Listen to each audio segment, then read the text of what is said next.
Breaking news out of Indiana. A shocking secret clause in Caitlin Clark's contract with the Fever has just been exposed, and WNBA fans are absolutely stunned. What does this mean for Clark's future in the league? Did the Fever give her unprecedented power? Is this the WNBA bending the rules for its biggest star? Stay tuned, because what we're about to reveal is going to shake up women's basketball like never before. Caitlin Clark isn't just any rookie. She's a generational talent, a record breaker, and the face of a new era in women's basketball. From the moment she stepped onto the court at Iowa, the world knew she was different. And when the Indiana Fever selected her with the 1 overall pick in the 2025 WNBA draft, fans, media, and even sponsors were salivating at the possibilities. But here's the thing. With superstardom comes leverage. And now, we've learned that Caitlin Clark may have used her enormous influence to negotiate a secret clause into her Fever contract that gives her something no other rookie in WNBA history has had. And it's got fans and insiders reeling. According to a leaked report from a highly credible WNBA agent, Clark's contract with the Indiana Fever includes what's being called a creative control clause. Yes, you heard that right. Creative control. That means Caitlin Clark has the authority to influence key marketing decisions, team media strategy, and perhaps most controversially roster decisions. Sources suggest this clause allows Clark to have input, not final say, but strong influence on coaching direction, player rotations, and off-season acquisitions. In short, Caitlin Clark isn't just a player. She's part of the Indiana Fever's front office power structure. Clause 4.2. The player shall be consulted and provided input on strategic team decisions, including branding, personnel development, and high-level operational matters, to ensure alignment with her professional interests and public image. When Caitlin Clark declared for the draft, she did so with an entire empire already behind her. Her NIL valuation reportedly exceeded $3 million. She had major sponsorship deals with brands like Nike, Gatorade, and Wilson, and her jersey sales outpaced some NBA stars. So the Fever didn't just draft a player.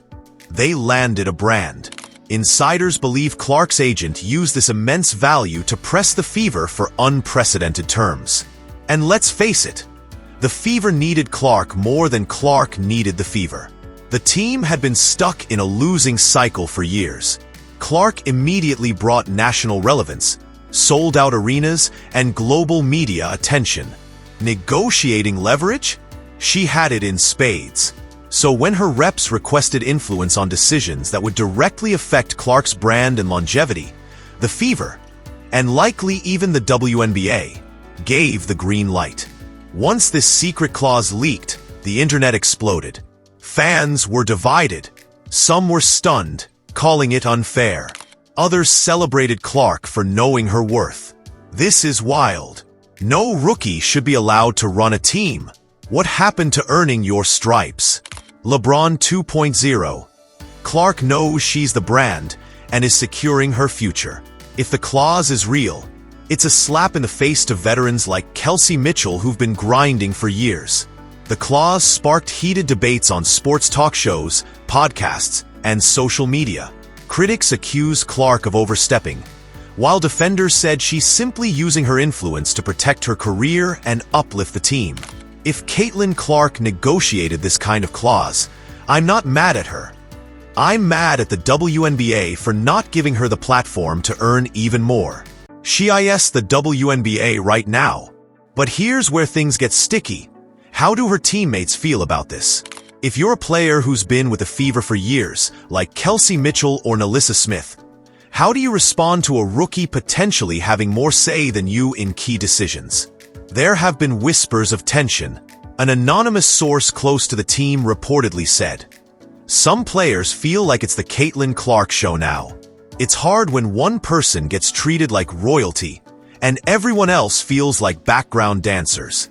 To be clear, there's no confirmation of locker room drama, and Clark herself has been extremely team-first in every interview. But perception is powerful, And if players think she has this clause, it could shift the entire team dynamic. The WNBA has not commented publicly on the clause.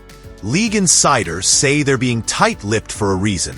If it's true, it could open Pandora's box.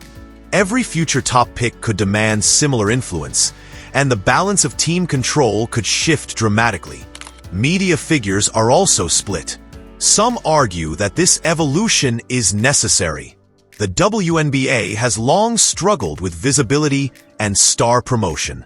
Clark's clause, if real, is a natural response to a league that desperately needs star-driven narratives. If this is how the WNBA finally gets prime-time exposure, then let Caitlin cook.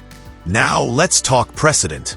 Has anything like this happened before in women's sports? Short answer: no, not to this extent.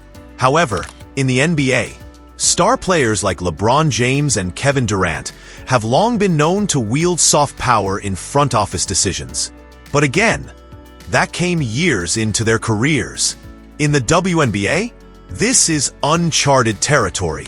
Players like Diana Taurasi, Sue Bird, or Maya Moore earned legendary status, but they never had official clauses like this, at least not publicly. Clark could be creating a new model of player empowerment in the WNBA. One where superstars aren't just players, but stakeholders. So, the million-dollar question: is this a good thing or a bad thing for the WNBA? Let's break it down.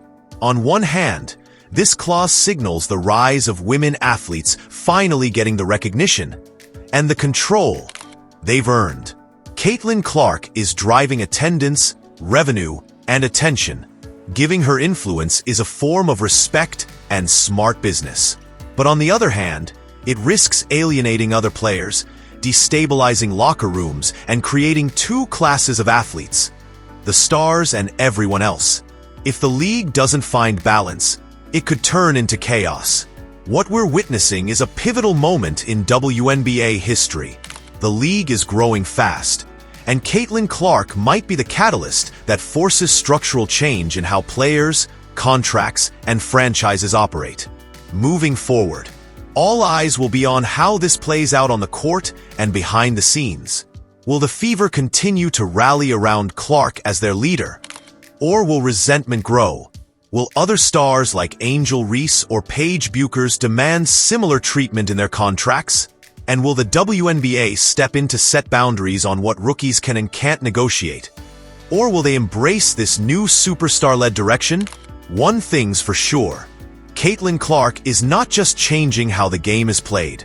She's changing how the game is run. So what do you think? Should Caitlin Clark have this kind of power in her rookie contract?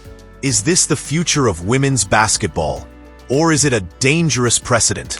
Drop your thoughts in the comments below. Don't forget to like, subscribe, and turn on notifications for more breaking WNBA coverage.